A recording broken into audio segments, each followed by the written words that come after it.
Hello दोस्तों, आज मैं आपको सुनाने जा रहा हूँ एक रिक्शे वाले की कहानी। तो आइए सुनते हैं।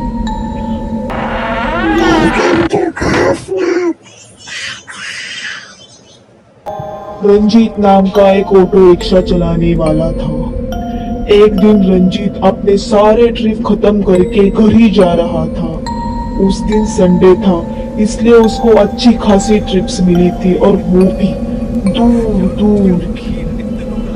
वो उसकी आखिरी सवारी छोड़कर घर जा रहा था और वो एक गांव के पास से गुजर रहा था।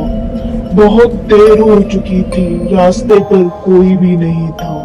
पूरी सड़क पर सन्नाटा छाया हुआ था। तभी एक औरत उसकी ऑटो रिक्शा को हाथ देते हुए उसे नजर आई।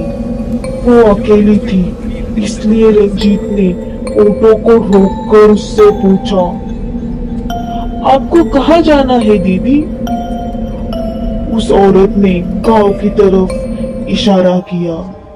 वहां से गांव ज्यादा दूर नहीं था, तो रंजीत ने उसे ऑटो में बिठाया और गांव की तरफ वो निकल गए।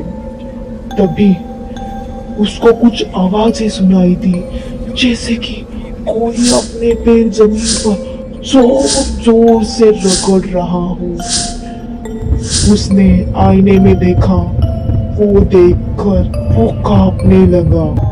पीछे मुड़ने की उसकी हिम्मत नहीं हो रही थी। उसने आईने में देखा, पीछे बैठी औरत के दोनों हाथ बहुत लंबे हो गए थे और वो ऑटो से बाहर निकलकर लटक रहे थे और उनकी जोर जोर से घिसने की आवाजें आ रही थी। उसकी हिम्मत नहीं हो रही थी कि वो पीछे मुड़कर देखे। वो वैसे ही ऑटो चलाता रहा, चलाता रहा, चलाता रहा। वो पूरी तरह से पसीने से लथपथ हो गया था।